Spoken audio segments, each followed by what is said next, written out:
अस्सलाम वालेकुम प्यारे बच्चों, मॉलिकुलर बेसिस ऑफ इनहेरिटेंस ये जो चैप्टर है, इस चैप्टर का ये आखिरी लेक्चर है।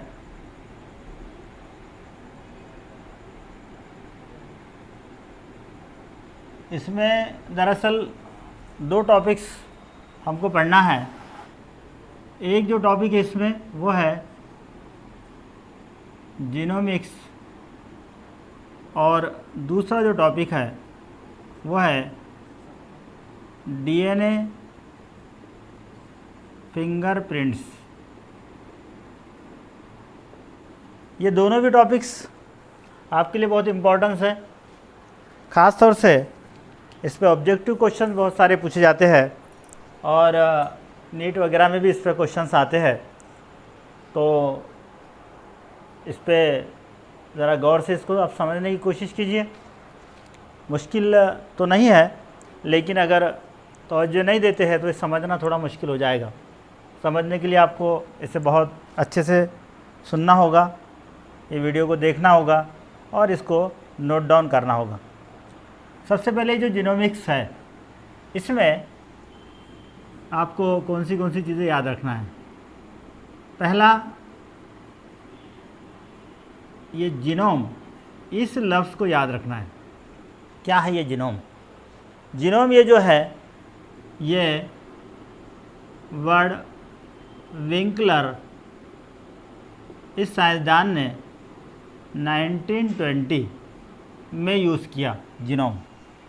वैसे जीनोम के जो माने हैं या उसकी डेफिनेशन है वो ये है कि जो डीएनए है, इस डीएनए पर मौजूद टोटल जीन, बाद में इसको चेंज होकर ये हुआ कि जो क्रोमोसोम्स हो गए किसी इंडिविजुअल में, किसी जानदार में, ये क्रोमोसोम पर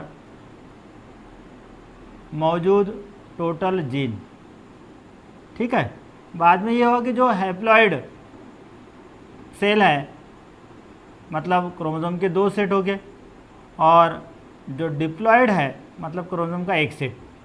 हमको एक बात पता है कि ये क्रोमोसोम यही है और ये दूसरा क्रोमोसोम होला उस क्रोमोसोम, तो दोनों पर जो जीन है वो सेम हो गए।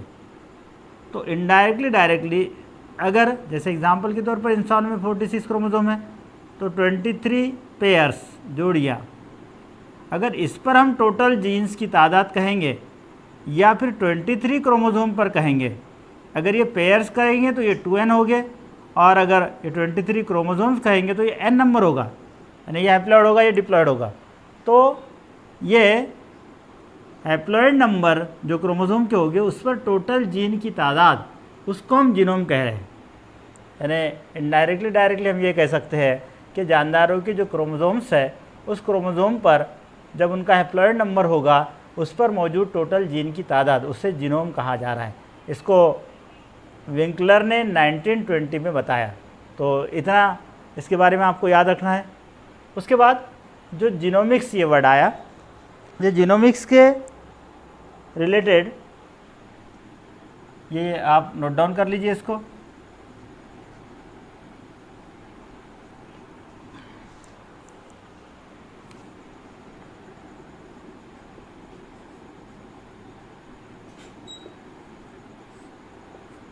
अब जीनोमिक्स में क्या है कि इसके जो जीन है, इस जीन का एक्चुअल में एनालाइज करना, कौन से बुनियाद पर एनालाइज करना है, इसका सीक्वेंस है, यानी इसकी तरतीब है, इसका मैपिंग है, इसका खाका है, इसका फंक्शन है, अफ़ाल है, इनडायरेक्टली डायरेक्टली आप इसको एक्सप्रेशन कह सकते, यानी ज़ाहिर होना कह सकते। तो ये सारी चीज़ों की मालूमात जीनोमिक्स कहलाएगी। इसको जो है 1986 में रोडेरिक, इसने ये जीनोमिक्स वर्ड इस्तेमाल किया, ये जीनोम वर्ड। ओके, अब ये जीनोमिक्स है, इस जीनोमिक्स में 2 तरह के जीनोमिक्स हो गए। एक को स्ट्रक्चरल कहेंगे, यानी इसकी जो टाइप है वो 2 होगी, स्ट्रक्चरल जीनोमिक्स और दूसरा होगा फंक्शनल। मैंने अभी कहा कि इसका जो सीक्वेंस है और ये मैपिंग, ये दो चीज़ें इसके साख से, इसके स्ट्रक्चर से रिलेशन है, इसका उससे ताल्लुक़ है, तो जिसमें ये दो चीज़ों की मालूमात हासिल की जाएगी तो वो जीनोमिक्स स्ट्रक्चरल जीनोमिक्स कहलाएगा, जिसमें सीक्वेंस समझता है हम लोगों को। जैसे ये डीएनए है, ये डीएनए पर जो न्यूक्लियोटाइड है इसकी तरतीब, यानी हर एक जीन में ये तरतीब डिफ्रेंशिएट होगी और उसका जो है तो वो कैरेक्टर के एतबार से चेंज रहेगा। तो ये न्यूक्लियोटाइड की जो तरतीब है, इस न्यूक्लियोटाइड की तरतीब उसका सीक्वेंस कहलाएंगे। और इसका जो मैपिंग है, इसका जो ग्राफ जिसे हम कह सकते हैं, वो ये दो चीज़ें इसके साख से, इसके स्ट्रक्चर से रिलेशन रखती है, तो इसको स्ट्रक्चरल जीनोमिक्स कहा जाएगा। और सीक्वेंस, इसका सीक्वेंस प्लस इसका फंक्शन यानी इसका अफ़ाल मतलब क्या, इसका एक्सप्रेशन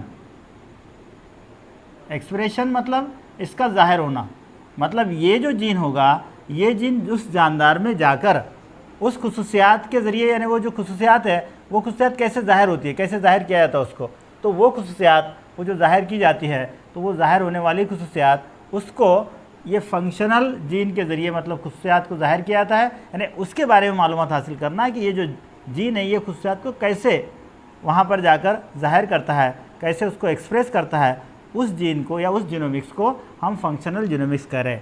तो कभी इसकी टाइप्स पूछी जा सकती है जीनोमिक्स की, तो दो लिख लीजिए, स्ट्रक्चरल जीनोमिक्स और फंक्शनल जीनोमिक्स। स्ट्रक्चरल जीनोमिक्स में उसका सीक्वेंस और उसका मैपिंग आ जाएगा, और फंक्शनल जीनोमिक्स में खास तौर से उसका सीक्वेंस और उससे भी ज़्यादा इंपॉर्टेंट उसका एक्सप्रेशन, उसका ज़ाहिर होना ये आ जाएगा। उसके बाद इस जीनोमिक्स में और एक पॉइंट आपको याद रखना है, वो रखना है उसका एप्लीकेशन।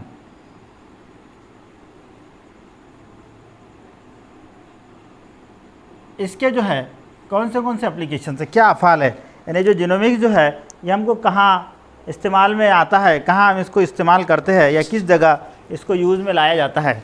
तो सबसे पहली चीज़ जो है, जो जीनोमिक्स का जो इस्तेमाल होगा, जो जीनोमिक्स का इस्तेमाल हमको मुख्तलिफ़ जगहों पे होगा।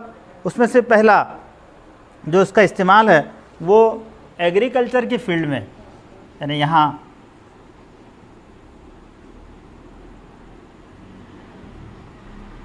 ये एग्रीकल्चर की फील्ड में इसका यूज़ होगा। एग्रीकल्चर की फील्ड में कहाँ यूज़ होगा, हमको पता है कि आजकल जितने भी नए जो क्रॉप प्लांट आते हैं, नए जो फसली पौधे आते हैं जो फसल के तौर पर बोए जाते हैं, ये मतलब एग्रीकल्चर यानी काश्तकारी। तो यहाँ पर जो है, यहाँ पर वो पौधे कहीं ना कहीं ये बायोटेक्नोलॉजी का इस्तेमाल करके तैयार किए जाते हैं, जिसमें बहुत सारे डिफरेंस टेक्निक्स हैं, आगे अपन इसको पढ़ने वाले हैं। तो वहाँ पर इसका इस्तेमाल होगा, यानी ये पहली बात, यानी यहाँ इसको इस्तेमाल किया जाएगा, यानी ये जीनोमिक्स को। दूसरा, फोरेंसिक में आपको पता है कि जब कोई क्राइम होता है, यानी किसी तरह का कोई गुनाह होता है, उसकी जब इन्वेस्टिगेशन, उसका पता लगाया जाता है, उसकी तहकीकात की जाती है, उसमें बहुत सारे बायोलॉजिकल एविडेंस, जैसे जो विक्टिम है या जो क्राइम करने वाला है उसके ब्लड सैंपल से या कोई ऐसा बॉडी पार्ट या इस तरह की जो चीज़ें हैं उससे रिलेटेड जो स्टडी होगी, वो सब स्टडी जो है ये जीनोमिक्स के बुनियाद पर की जाएगी। नेक्स्ट जो है, मुख्तलिफ़ डिफरेंट टाइप्स के जो चीज़ें तैयार की जाती है, जैसे एंजाइम से और बायोटेक्नोलॉजी के अंदर इसका यूज़ होगा। तो ये बहुत सारे डिफरेंस एप्लीकेशन जो है ये इस जीनोमिक्स के हो गए, ख़ास तौर से स्पेशली एग्रीकल्चर में, फोरेंसिस के अंदर होगा, एंजाइम्स और बायोटेक्नोलॉजी से तैयार होने वाली बहुत सारी चीज़ें, उसके अंदर जो है ये जीनोमिक्स का यूज़ होगा। और ये जीनोमिक्स में इतनी सारी चीज़ें आपको याद रखना है। ठीक, उसके बाद याद रखना है कि जो जीनोमिक्स है, ये जीनोमिक्स में बहुत सारे, जैसे अगर इंसानों से रिलेटेड, इससे फिर कौन सी चीज़ें पता चली हमको, जैसे इंसान है तो हम ये देखेंगे कि इंसान में हमको पता है कि 46 क्रोमोसोम है। इस 46 क्रोमोसोम में नियर अबाउट 3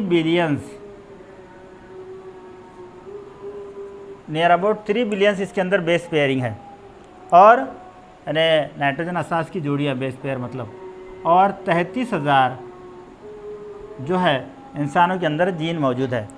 तो ये सब जो मालूम पड़ा ये इस जीनोमिक्स के स्टडी के ज़रिए मालूम पड़ा।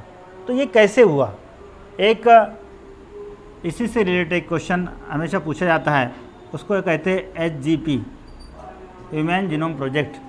ये ह्यूमन जीनोम प्रोजेक्ट जो है ये 1990 में शुरू हुआ और 2003 में इसको मुकम्मल किया गया। इसमें बहुत सारे मुल्क शामिल थे। ये बहुत सारे मुल्कों ने मिलकर इसको किया और ये सब चीज़ें जो है मतलब ये जैसे मैंने अभी कहा आपको 3 बिलियंस डेटाबेस इंसानों में और बाकी दिगर जानवरों के अंदर भी इसकी स्टडी की गई और उसका पता लगाया गया।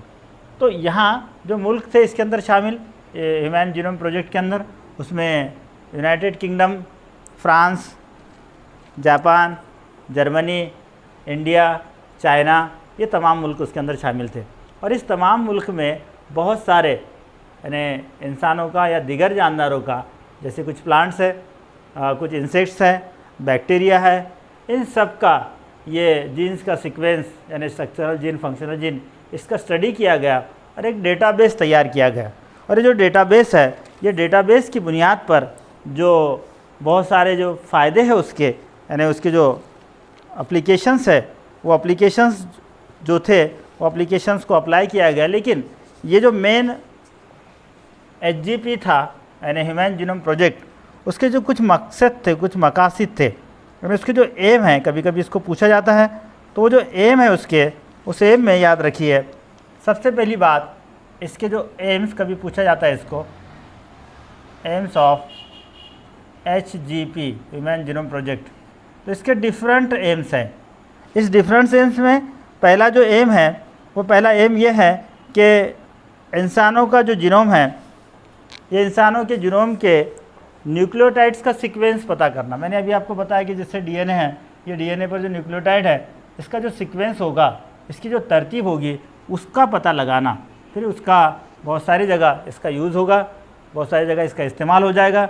जैसे डिफरेंट टाइप्स की बीमारियों का पता लगाने के लिए, डिफरेंट टाइप्स की बीमारियों की जो है तो उसका इलाज करने के लिए जीन थेरापी वगैरह के ज़रिए, यानी सबसे पहला काम ये होगा इसका, यानी एम इसका मकसद ये होगा कि न्यूक्लियोटाइड का जो सीक्वेंस है उसका पता लगाना। फिर नेक्स्ट जो है, जो इन्फॉर्मेशन हमारे पास आती है, यानी यहाँ न्यूक्लियोटाइड सीक्वेंस ये इम्पॉर्टेंट है। फिर जो आती है इन्फॉर्मेशन, इसका एक डेटाबेस बनाना है, इसको जमा करना है, इसको स्टोर करना है, ताकि ये इन्फॉर्मेशन जो है, फिर नेक्स्ट इसका एम होगा कि नेक्स्ट ये जो इन्फॉर्मेशन है ये फिर प्राइवेट सेक्टर जैसे इंडस्ट्रीज़ वगैरह जो है, जो डिफरेंट बायोटेक्नोलॉजी की इंडस्ट्रीज़ होगी, डिफरेंट बायोलॉजिकल रिसोर्सेज के ज़रिए चलने वाली इंडस्ट्रीज़ होगी, उसके अंदर जो है तो ये इस डेटाबेस को प्रोवाइड करना और उसके ज़रिए जो है तो इंसानों के लिए डिफरेंट टाइप्स का फ़ायदा उठाना। नेक्स्ट जो इसका जो एम था वो ये था कि जो ये HGP है, इसका जो फ़ायदा है, इसका जो वर्क है, ये वर्क ह्यूमन बीइंग के लिए हो और उसके मकासद में ये भी मकासद था कि ये जो प्रोजेक्ट चलेगा, इसका जो डेटाबेस होगा, यानी इसकी जो मालूमात पूरी होगी, ये एक लीगल तरीके से होगी, एक इथिक्स के ज़रिए होगी, यानी उसूलों के ज़रिए होगी, और उसमें सोशल या सामाजिक तरीके से उसके अंदर ख्याल रखा जाएगा। तो ऐसे इसके बहुत सारे मकासद थे, ये चंद मकासद यहाँ मैंने आपको बताया हूँ। और इस ह्यूमन जीनोम प्रोजेक्ट के ज़रिए जो है कुछ चंद जानदारों की जो स्टडी की गई है और उनके अंदर जो है तो क्रोमोसोम्स की तादाद, उसके बाद उनके अंदर जीन के नंबर, जीन की तादाद कितनी है और उसके अंदर बेस पेयरिंग कितने हैं। तो यहाँ पर ये आपके सामने एक ये टेबल है। इस टेबल के अंदर बताया गया है कि इंसान, इसमें क्रोमोसोम की तादाद 46 है और उसमें जीन की जो तादाद है 33,000 है और तकरीबन 3 बिलियंस उसमें बेस पेयरिंग है। नेक्स्ट उसमें माउस यानी चूहे के अंदर 40 क्रोमोसोम्स की नंबर है, 25,000 यानी 25,000 उसमें जीन है और 2.9 बिलियंस इसमें बेस पेयरिंग है।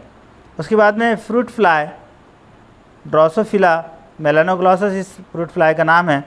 इसमें क्रोमोसोम्स की तादाद 8 है, 13,000 जीन्स और 165 मिलियंस इसके अंदर जो है तो बेस पेयरिंग है।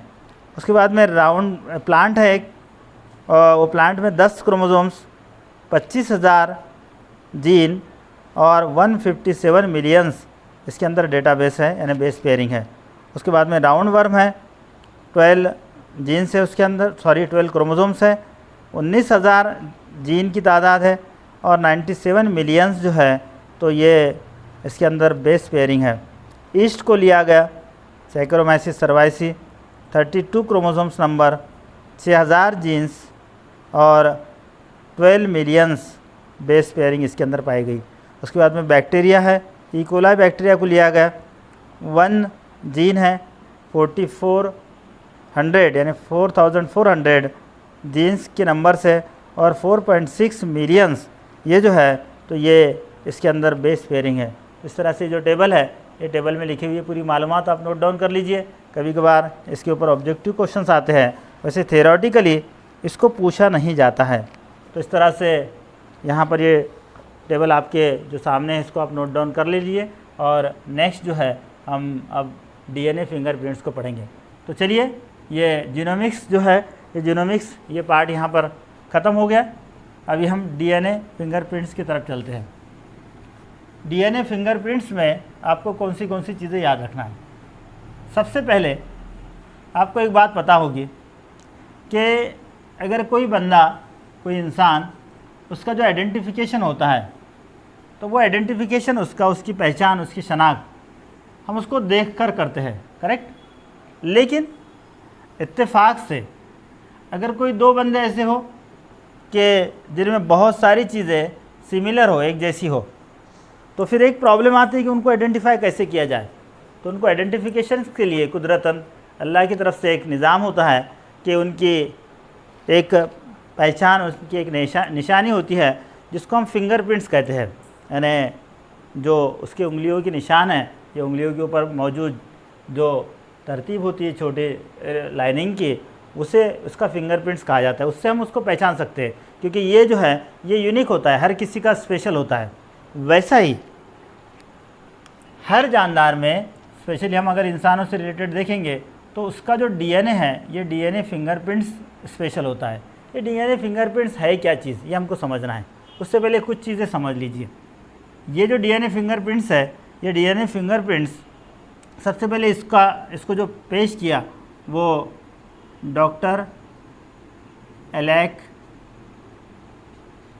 जेफरी ने पेश किया 1984 में, ठीक है। अब इसमें हमको कुछ बातें याद रखना है। वो कौन सी बातें याद रखना है? सबसे पहली चीज़ ये याद रखना है कि 99% जो डीएनए है ये सभी इंसानों में एक जैसा होगा। अब जब 99% एक जैसा है फिर 1% डिफ्रेंशिएट है। अब डिफ्रेंशिएट है तो उससे फिर हम लोगों को ये उसका डीएनए फिंगरप्रिंट्स अलग होगा। तो ये अलग होगा मतलब क्या होगा? हमको एक बात पता है कि फॉर एग्ज़ाम्पल के तौर पर जैसे वालिदैन कोई हो गए किसी जानदार के, तो ये वालिदैन से जो क्रोमोसोम्स यहाँ ट्रांसफ़र हो गए 23 मेल और 23 फीमेल की तरफ से, और ये जो 46 क्रोमोसोम हो गए, ये 46 क्रोमोसोम उसके हर कैरेक्टर्स को तय करेंगे और उसका जो डीएनए का जो स्ट्रक्चर होगा वो डीएनए का स्ट्रक्चर ये 23 क्रोमोसोम, ये 23 क्रोमोसोम उसके ऊपर मुनस्सर होगा, उसके ऊपर डिपेंड होगा। ठीक है, समझ में आ रहा है? लेकिन इसमें हर बंदे का, कोई भी इंसान हो, हर बंदे का जो डीएनए का जो स्ट्रक्चर होता उसमें कुछ बेस पेयरिंग नाइट्रोजन असास की जो जोड़ियां हैं, जो 20 to 100 बेस पेयर, याद रखिए इसका नंबर्स कितनी, 20 to 100, 20 से लेकर 100 बेस पेयर जो है ये कुछ डिफरेंट होती है, अलग होती है, और उसे VNTRS क्या कहते हैं उसको, VNTRS variable numbers of tandem repeats ऐसा कहा जाता है उसको। तो variable numbers tandem repeats, variable के माने अलग होता, डिफरेंस होगा, नंबरिंग पता है हमको, और टैंडम रैंडमली जैसे बोला जाता है वो उसका सेम सिनोनिम्स है, और रिपीटेशंस होगा, बार बार आएगा। मतलब क्या है कि कुछ बेस पेयर्स जैसे 99% एक सेम है, लेकिन कुछ न्यूक्लियोटाइड जो है, ये न्यूक्लियोटाइड की जो बेस पेयरिंग होगी, ये न्यूक्लियोटाइड की बेस पेयरिंग उस बंदे में कुछ रिपीटेड होगी और वो एक जैसी होगी, वो किसी में नहीं होगी। यानी ये वेरिएबल नंबर ऑफ टैंडम, यानी आप इसको शॉर्ट फॉर्म याद रखिए, VNTRS जो है ये VNTRS हर बंदे में डिफरेंट होगा और ये उसके लिए यूनिक होगा। यानी ये VNTRS नंबर जो है ये उसमें जो पाया गया वो किसी में नहीं होगा। समझ में आ रहा है? अब फिर एक क्वेश्चन आता है कि फिर इसके वालिदैन जो है, इसके वालिदैन फॉर एग्ज़ाम्पल यहाँ पे इसके फादर है, ये मदर है, और ये दोनों मिलाकर यहाँ पे ट्रांसफ़र हुआ है, तो फिर ये बच्चों में और इनके अंदर जो मैचिंग होता है कैसे होता है? तो मैक्सिमम वेरिएबल नंबर जो यानी एग्जैक्ट 100% नहीं होंगे, लेकिन मैक्सिमम वेरिएबल नंबर जो है, तो मैक्सिमम वेरिएबल नंबर जिससे मैच हो गए उस पर हम ये उसको कह सकते हैं कि उसके ये वालिदैन हैं, maximum variable numbers. For example के तौर पर अगर हम यहाँ देखते हैं, जैसे यहाँ एक ये डायग्राम के ज़रिए मैं बहुत आसानी से बाद में इसको पूरा ये प्रोसेस में समझाने वाला हूँ आपको, बहुत अच्छे से उसको समझ लीजिए। तो पहली बात यहाँ समझ लीजिए, ये किसी का एक डीएनए का हम ये डीएनए फिंगरप्रिंट्स के ज़रिए एक फिंगरप्रिंट बनाते हैं, मतलब इनडायरेक्टली डाली एक फ़ोटो उसकी बनाते हैं, एक्सरे बनाते हैं। वो कैसे बनाते हैं आगे उसके पूरी प्रोसेस में हम पढ़ने जाएंगे। अब ये बनाने के बाद उसकी जो फोटोग्राफी, समझो यहाँ कोई भी जो हो XYZ ये पर्सन है, ये इस पर्सन की फ़ोटोग्राफी में समझ लो ये डीएनए का एक स्ट्रक्चर है, ये दूसरा है, ये तीसरा है, इस तरह से इसकी फ़ोटोग्राफी में स्ट्रक्चर आया है। अब समझ लीजिए हमको ये करना है, फॉर एग्ज़ाम्पल एक यहाँ पे एक डिस्प्यूट चल रहा है कि दो फादर है, वो दो क्लेम कर रहे हैं कि ये जो भी बंदा है ये दोनों उनकी उसकी औलाद है। एक फ़ादर जैसे ये F1 है, ये दूसरा फादर ये F2 है, ये दोनों का भी ये कहना है कि ये जो बच्चा है ये उन्हीं की औलाद है। तो प्रॉब्लम ये आएगी कि ठीक है, हम ये देख कर नहीं कह पाएंगे कि इसके देखने के लिए दिखाने के अंदर ये इस तरह से इसके जैसा है वगैरह। यहाँ हम इसको डीएनए फिंगरप्रिंट के ज़रिए बताएंगे कि एक्चुअल में ये इसके फादर कौन है। तो फॉर एग्ज़ाम्पल के तौर पर जब हम इसका डीएनए फिंगरप्रिंट बनाएंगे, इस तरह से इसकी फ़ोटोग्राफी आ गई, फिर ये फादर का डीएनए फिंगरप्रिंट बनाएंगे, और अगर समझ लीजिए इसकी फ़ोटोग्राफी इस तरह से होगी,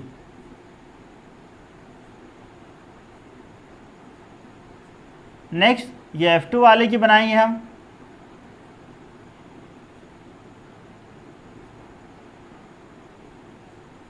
अब यहाँ ये चाइल्ड की है, बच्चे की है, यहाँ ये F1 फादर, यहाँ F2 फादर है। तो अब हमारे समझ में ये आएगा कि हम क्या करेंगे। अब ये वेरिएबल नंबर्स ऑफ टेंडेंस की वजह से कहीं ना कहीं ये जो डीएनए का जो फिंगरप्रिंट आया है ये कहीं ना कहीं उससे मैच होगा जो इसका एक्चुअली फादर होगा। जैसे एग्जाम्पल के तौर पर हम देखते हैं, तो ये जो है ये इस जगह मैच हो रहा है, यहाँ पे मैच हो रहा है, यहाँ पे मैच हो रहा है, यहाँ पे मैच हो रहा है। ओके, अब अगर F1 का आप देखेंगे, ये F2 का हुआ, F1 का कहाँ मैच हो रहा है, देखिए इस जगह मैच हो रहा है, फिर इस जगह मैच हो रहा है, ठीक है, बाकी और कहीं मैच नहीं होता है। अब जो F2 है उसके जो वेरिएबल नंबर्स यानी डीएनए फिंगरप्रिंट जो मैच हो रहा है 1 2 3 4 5 5 जगह मैच हो रहा है, और जो F1 है उसका 2 जगह मैच हो रहा है। इसका मतलब क्या हुआ, क्योंकि 99% ये एक जैसा था तो कुछ चीज़ें तो मैच होगी यकीनन, लेकिन मैक्सिमम जो मैच हो रहा है ये F2 के साथ हो रहा है। तो इससे हम ये कह सकते हैं कि ये F2 जो है ये इस चाइल्ड का फादर है।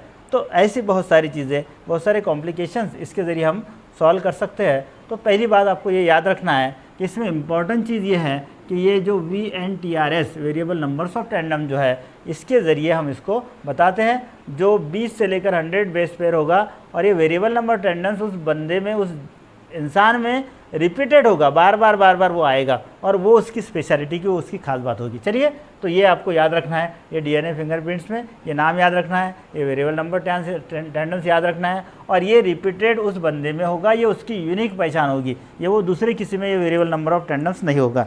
अब ये होता कैसे, इसका प्रोसेस क्या है, कैसे हम इसको डीएनए फिंगरप्रिंट्स को करवाते हैं।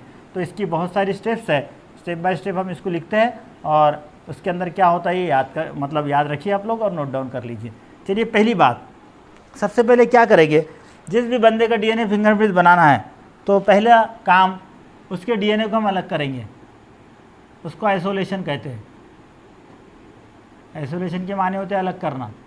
उसके पास से जो मटेरियल हमको मिलेगा, जैसे उसके हेयर है, बाल है, उसका बेस उसके ज़रिए ले सकते हैं, ब्लड से ले सकते हैं, कोई बॉडी का कोई पार्ट, उसके जो सेल है, उसके खलियात है, वहाँ से डीएनए को हम लेंगे, और वो जो डीएनए है उसको हम अलग करेंगे।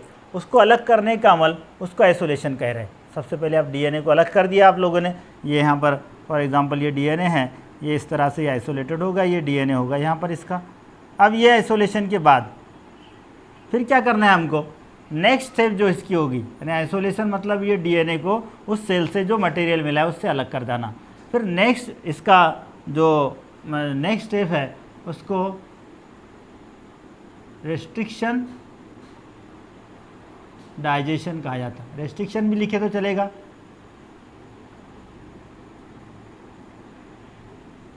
ये रेस्ट्रिक्शन डाइजेशन में आपको क्या याद रखना है, देखिए जब हमारे पास ये डीएनए मिल गया तो इस डीएनए को क्या किया जाता, इसको छोटे छोटे ऐसे टुकड़ों में काटा जाता है।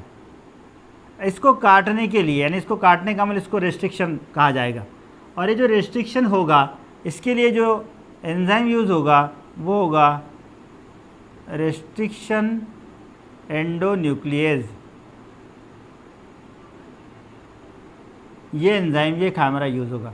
इस खामेरे के ज़रिए, इस एंजाइम के ज़रिए जो है तो इसको जो है तो छोटे छोटे टुकड़ों में इसको कट किया जाएगा। और ये रेस्ट्रिक्टेड एंडोन्यूक्लियेज, ये एंजाइम, इसको जेनेटिक सीजर भी कहते हैं। बहुत बार इसको ऑब्जेक्टिव क्वेश्चन के तौर पर पूछा जाता है। और ये जो अमल है, इस अमल को RFLP, इस शॉर्ट फॉर्म में बहुत बार इसको पूछा जाता है, याद रखिए। RFLP जो है इसका जो लॉन्ग फॉर्म है वो है restrictions, R for, F for fragment, L for length और P फॉर पॉलीमराइजेशन। तो रेस्ट्रिक्टेड, फ्रैगमेंट, लेंथ, पॉलीमराइजेशन। तो ये ऐसे छोटे छोटे लेंथ वाले जो टुकड़े हैं, पॉलीमर यानी मुख्तलिफ साख्त वाले हिस्से, मुख्तलिफ शक्ल वाले हिस्से, इसको इस हिस्सों में कट करना, ये रेस्ट्रिक्शन डाइजेशन या RFLP कहलाएगा। यानी दूसरी स्टेप्स ये हुई, हमने आइसोलेट किया उसको, फिर उसको छोटे छोटे टुकड़ों में कट कर दिए। नेक्स्ट जो इसकी जो स्टेप होगी वो होगी, इसको एक जेल के ज़रिए, यानी इलेक्ट्रिक जेल, इलेक्ट्रोल जेल होता है, उसको इलेक्ट्रोफोरेसिस,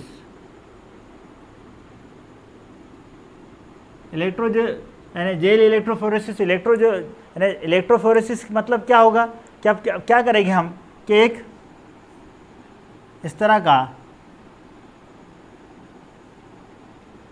एक नायलॉन या इस तरह का कोई एक, जिसे इलेक्ट्रोफोरेसिस वाला एक मीडिया जिसे कह सकते हैं, वो लेंगे। और जिसके ज़रिए ये जो डीएनए के छोटे छोटे फ्रैगमेंट्स थे उनको यहाँ पर, उसके ज़रिए उसको यहाँ पर एब्जॉर्ब करेंगे, उसको सक कर लेंगे। अब ये कैसे होगा, क्योंकि जो इस पर जो चार्ज होगा ये यहाँ पर मौजूद पॉजिटिव चार्ज ये इस नेगेटिव चार्ज वाले को ज्वाइन कर लेगा, और जो नेगेटिव चार्ज वाला है वो पॉजिटिव चार्ज वाले को ज्वाइन करेगा। और फिर नेक्स्ट जो इसकी स्टेप होगी उसको सॉथर्न ब्लॉटिंग कहते हैं। इसके सॉथर्न ब्लॉटिंग में जो है, तो सॉथर्न ब्लॉटिंग में क्या करना होगा, इसको इस, यानी मैंने अभी कहा कि नायलॉन, ये इसके ज़रिए जो है तो इसको जब जज्ब करेंगे, इसको जज्ब करने के बाद जो है तो इस पर मौजूद जो ये जो डीएनए के जो छोटे टुकड़े हैं, ये छोटे सालमात, ये डबल स्टैंडर्ड थे। ये डबल स्टैंडर्ड वाली सिंगल स्टैंडर्ड में अल्कलाइन मीडिया उसके अंदर यूज़ किया जाएगा, और उसको सिंगल स्टैंडर्ड में जो है तो उसको जो है तो कन्वर्ट किया जाएगा। उसके बाद में नेक्स्ट जो स्टेप होगी, इसकी नेक्स्ट स्टेप के अंदर जो है हमको उसमें सिलेक्शन इसका करना होगा, सिलेक्शन का। और ये सिलेक्शन जो है तो सिलेक्शन ऑफ डीएनए प्रोब कहा जाता है। सिलेक्शन ऑफ डीएनए प्रोब में क्या करेंगे हम लोग, अब जब सिंगल स्टैंडर्ड डीएनए होगा, तो ये सिंगल स्टैंडर्ड डीएनए को हम यहाँ पर उसके न्यूक्लियोटाइड के एतबार से, उसके तरतीब के एतबार से यहाँ पर ये इसके अंदर, यानी जो सॉथर्न ब्लॉटिंग के लिए जो अपने यानी जो यूज़ किए उसके अंदर उसको जो है तो उसको जोड़ेंगे, उसको सिलेक्ट करेंगे, उसका इंतखाब करेंगे। और नेक्स्ट जो इसके बाद का जो होगा, फिर ये जो प्रोब्स है अपने पास, जो सिलेक्शन के प्रोब जो होंगे, मतलब डीएनए के दूसरे जो सालमा थे वो, यानी जिसका सैंपल हम चेक कर रहे हैं वो और जिसके साथ मैच कर रहे हैं उसका, तो ये प्रोब में जिसके साथ मैच कर रहे हैं उसके डीएनए के सालमात हो गए, और जहां हम डीएनए फिंगरप्रिंट बनवा रहे हैं उसके इस जगह हो गए। फिर नेक्स्ट में क्या करेंगे, दोनों को मिक्स करेंगे और वो अमल को हाइब्रिडाइजेशन, मखलूती अमल हम कहते हैं। अब मखलूती अमल में क्या होगा, जब हम हाइब्रिडाइजेशन करेंगे तो फिर इस पर मौजूद जो ये डीएनए के सालमात है, डीएनए के जो छोटे छोटे फ्रैगमेंट्स हैं, ये डीएनए के छोटे छोटे फ्रैगमेंट्स उस यानी हमने जो ये प्रोब में जो लिए हैं उससे मैच हो गए और ये single standard DNA double standard में बदल जाएगा। उसके साथ मैच करेगा वो जो इसके ऊपर न्यूक्लियोटाइड हो गए, और वो न्यूक्लियोटाइड वेरिएबल नंबर टेंडम के एतबार से उसके साथ मैच हो गया जिसका उसके अंदर सेम नंबर होगा, मतलब सेम न्यूक्लियोटाइड हो गया, वरना बाकी के साथ नहीं हो गया। जैसे यहाँ अगर वो सेम वाला है, जैसे कोई ये इसके ऊपर जो न्यूक्लियोटाइड है वो न्यूक्लियोटाइड ये न्यूक्लियोटाइड से अगर मैच होते हैं, हमको पता होगा कि एडेनाइन हमेशा ये थायमिन के साथ होगा, गुआनिन साइटोसिन, और वो भी तरतीब इसकी, यानी इस स्ट्रैंड के ऊपर, यानी डीएनए की स्ट्रैंड के ऊपर जो इसकी तरतीब होगी उसी तरतीब से मैच होता हुआ ये दूसरा जो स्ट्रैंड है इसका, ये इससे मैच करेगा, ये इससे जुड़ जाएगा और इससे हम हाइब्रिडाइजेशन कहेंगे। अब ये सारी चीज़ें हमारी हो चुकी, लेकिन हम इसको अब देख नहीं पा रहे हैं क्योंकि ये एक्चुअल में जो कुछ हुआ, ये नायलॉन जो हमने इसके लिए जो एक जिसे नायलॉन की एक ये कह सकते हैं कि एक फिल्म कह सकते हैं, उसको हमने यूज़ किया, नायलॉन का मीडिया यूज़ किया, उसके अंदर हम इसको देख नहीं पा रहे हैं। इसकी जो लास्ट स्टेप होगी वो इसकी फ़ोटोग्राफी होगी। अब ये फ़ोटोग्राफी मतलब क्या करना है, इसको एक्सरे के ज़रिए इसकी फ़ोटोग्राफी करवाना है। और जब हम एक्सरे के ज़रिए इसकी फ़ोटोग्राफी करवाएंगे तो एक हमारे पास ये डीएनए का पूरा एक फिंगरप्रिंट हमारे पास आ जाएगा, इसकी एक फ़ोटोग्राफी आ जाएगी और उस फोटोग्राफी को हम मुशाहिदा करेंगे उसका, और मुशाहिदा करने के बाद हम पता लगाएंगे कि जो डीएनए है ये डीएनए उसी बंदे का है या दूसरे किसी का है, उससे मैच कर देख सकते हैं, या फिर जिस दूसरे यानी थर्ड पर्सन से जब उसका मैच करना है वो सारी चीज़ों को हम उसके ज़रिए मैच कर सकते हैं। तो इस तरह से ये पूरा डीएनए फिंगरप्रिंट्स में आपको ये सब याद रखना है। पहले आइसोलेट करना है, अलग करना है, फिर उसको छोटे छोटे हिस्सों में टुकड़ों में बांटना है, फिर इलेक्ट्रिक दो यानी पॉजिटिव नेगेटिव करंट के ज़रिए उसके सेपरेशन उसके करना है, फिर साउथर्न ब्लॉटिंग में एक मीडिया में उसको लेना है नायलॉन, और फिर दूसरे जो डीएनए जिससे आप उसको मैच कर रहे हैं उसके छोटे से टुकड़ों को उसके साथ मैच करना है, मतलब उसके साथ मिक्स करना है, फिर ये उसके साथ जुड़ जाएंगे, उसका हाइब्रिडाइजेशन कहेंगे, और फिर जुड़ने के बाद उसका फोटोग्राफी करवाना है, और इससे हम ये जो है पूरा प्रोसेस इसको डीएनए फिंगरप्रिंट प्रिंटिंग कहेंगे। और इसके बहुत सारे एप्लीकेशन, बहुत सारे इस्तेमालात हैं। ख़ास तौर से जो कुछ क्राइम्स होते हैं, मैंने अभी कहा आपको, वो क्राइम्स यानी बहुत सारे गुने जो होते हैं, बहुत सारे क्रिमिनल्स मुख्तलिफ़ क्राइम को अंजाम देते हैं, उनका पता लगाने के लिए जो बड़े बड़े क्राइम्स होते हैं, मर्डर वगैरह वगैरह, तो वहाँ पर अगर उसकी कोई बॉडी का पार्ट, कोई बॉडी का सेल मिल जाए तो उसका डीएनए फिंगरप्रिंट्स बनाकर और फिर उससे रिलेटेड जो चीज़ें हमको मिली है वहाँ वो उसका फिंगरप्रिंट बनाकर दोनों को मैच किया जाता है, यानी वो उसको पता लगाने के लिए, यानी फोरेंसिक लैब में उसका इस्तेमाल होता है। कुछ जगह डिस्प्यूटेड होता है वालिदैन का, वहाँ उसका इस्तेमाल किया जाता है, आइडेंटिफिकेशन के लिए इसका इस्तेमाल होता है। तो इस तरह से ये डीएनए फिंगरप्रिंट्स की इम्पोर्टेंस हुई है, और ये इसका जो है तो ये पूरा ये इसका मेथड्स हुआ। तो इस चैप्टर को यहीं ये चैप्टर ख़त्म हुआ। इंशाअल्लाह ताला इसके बाद के लेक्चर में नया चैप्टर शुरू करेंगे। ओके, चलिए, अल्लाह हाफिज़।